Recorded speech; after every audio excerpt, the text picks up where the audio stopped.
గారు ఇంట్లో బారెట్టుకుని రచ్చాకూడు మారుమాయి చేతులతో గట్టిగా స్తోత్రం చెప్పండి. పిల్లలారా, ఎవరండి త్రాగుబోతులు నన్ను కూర్చి దేవుని బిడ్డలారా, యేసుక్రీస్తు త్వరగా వచ్చేస్తున్నాడు. ఆయన రాకడ కొరకు రెడీ అవ్వాలంటే ముందు ఏం పొందాలి చెప్పండి? మారు మనసు. గట్టిగా చెప్పా, మారు మనసు. మా గురువు గారు చిత్ర విచిత్ర ద్వంద్వ గర్భశుద్ధాకర కవిత రచించిన కోటికల మనోహర శాస్త్రి గారు నా గురువు గారు అనేవాళ్ళు బోధ చేస్తారు. మారు మనసనే పొందుతావా, మనసమనే ఎక్కుతావా అనేవాడు. సచ్చింది గొర్రె. స్తోత్రం చెప్పండి. హల్లెలూయా. ఏమన్నా బోధలా ఉండేయండి. నువ్వు మారు మనసు పొందావా లేకపోతే మనసు ఎక్కుతావా? బైబిల్లో కూడా ఉందండి, మారు మనసు పొందడానికి దానికి నేను సమీపించాను, కానీ అది మారు మనసు పొందనొల్లదు కనుక దాన్ని మనసు ఎక్కెత్తానని బైబిల్లో. ఏమండి, ఒక దైవజనుడిగా మీ శ్రేయాభిలాషగా నేను కోరుకున్నాను. విశ్వాసులను యవన బిడ్డలారా, మారు మనసు పొందడానికి ఇదే మిక్కిలి అనుకూలమైన సమయం. జీవితాన్ని మార్చుకో. మా సంఘంలో కూడా ఇదే బోధిస్తా. నువ్వు మారు మనసు పొందుతావా లేక మనసు ఎక్కుతావా? దేవుని బిడ్డలారా, యేసుక్రీస్తు త్వరగా వచ్చేస్తున్నాడు. ఆయన రాకడ కొరకు నీవు నేను మనం రెడీగా ఉండాలంటే ఫస్ట్ పొందవలసింది మారు మనసు. రెండవ చెప్పండి, పాప క్షమాపణ. మీకు ఒక మాట తెలుసా అండి? ఒక్క మాట చెప్పి ముగిచ్చేస్తా. ప్రభు గ్రీన్ సిగ్నల్ ఇచ్చారు నాకు. ఒక్కళ్ళు లెగుతాలేదు. మిమ్మల్ని బట్టి ప్రభుని స్తుతిస్తానా, లేగమని కాదు, ఇంకా కూర్చోమని. స్తోత్రం చెప్పండి. వేసే గట్టిగా అని మాకు ఒళ్ళు మండిపోతుంది. గట్టిగా స్తోత్రం చెప్పండి. మళ్ళీ చెప్పండి హల్లెలూయా. మళ్ళీ చెప్పండి హల్లెలూయా.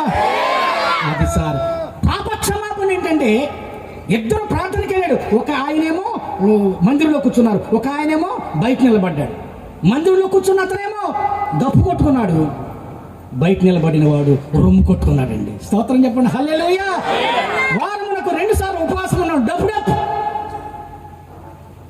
నా దశంభాగం అంతా నీకే ఇస్తాను. డప్పు డప్పు,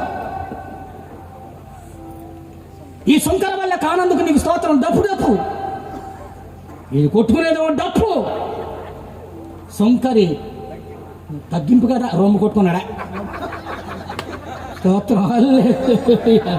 హల్లెలూయా. అంతేనయ్యా, అంతేనంటారు. ఏమన్నా అనుమానం ఉందంట?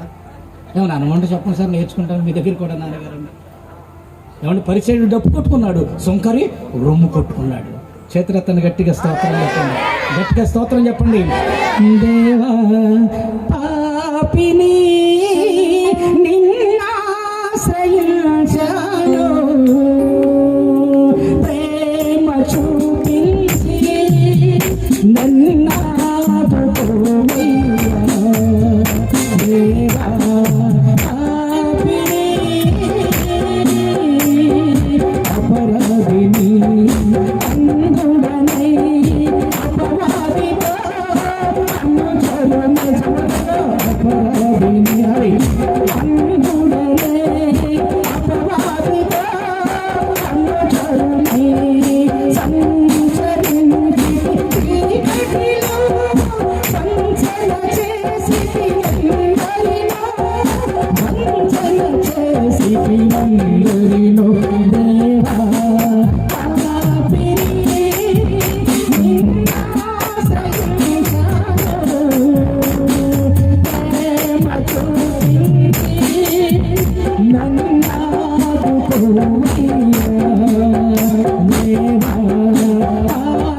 ఒక శుభవచనం ఏంటంటే, ఏసైనా రావచ్చు, మనమన్నా సావచ్చు.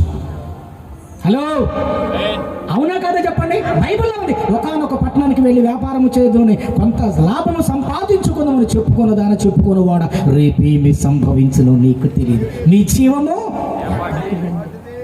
మరణం అనేది చిన్న పెద్ద తేడా లేదు మనకి. ఎప్పుడు పెట్టల్లాగా లేచిపోతాం మనకు తెలియదు సార్. మీరు నమ్మండి సార్. అందుగురించి భక్తులు పాట రాశారండి, చిన్న పెద్ద తేడా లేదు మరణానికి, కులమ్మ తాళ్ళు అడ్డం కాదు శ్మశానానికి, కులమ్మ తాళ్ళు అడ్డం కాదు శ్మశానానికి, ఈ జీవితం ఇప్పుడు కుర్రోళ్ళు కుదిరిపోతారండి. ఏమా కొడుతున్నా కొడుకు ఇప్పుడు చప్పడు కొట్టడం మళ్ళీ ఈ కొడుకు ఇది దెబ్బ. స్తోత్రం చెప్పండి. మీరు విన్నారే కదా పెద్దయ్య గారు, అది దెబ్బ. ఎప్పుడు మీటింగ్ నాతో కొర్రండి. స్తోత్రం చెప్పండి హల్లెలూయా. ఈ కుర్రోడు గారు చూస్తున్నాడు, ఎప్పుడు ఇదిగో ఇటుండాలి మొహం. టైగర్ ఏమనుకోద్దు, గుమ్మడి జయరాజు గారు నేను కలిసండి నా 16వ సంవత్సరంలో టికెట్ డ్రామా ఆడేవండి. అమ్మా మరి అమ్మా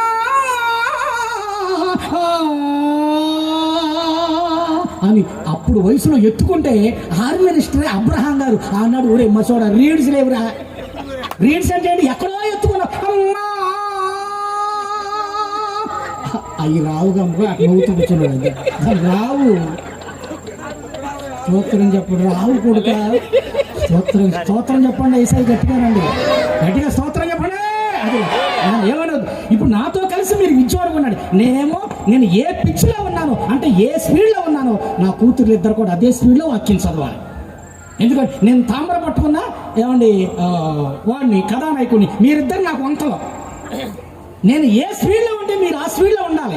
తామర పట్టుకున్నాడు ఒళ్ళు పడపడా కొరికి రాసాయి, ఒళ్ళు పులకరించింది రాసాయి అన్నాను అనుకో, వీళ్ళు రెచ్చగొట్టాను నన్ను. ఒళ్ళు పడపడా కొరిక రాసాయి అనాలి. ఒళ్ళంట పడపడి కొరికాడంటే ఒళ్ళంట పలకరించిందండి.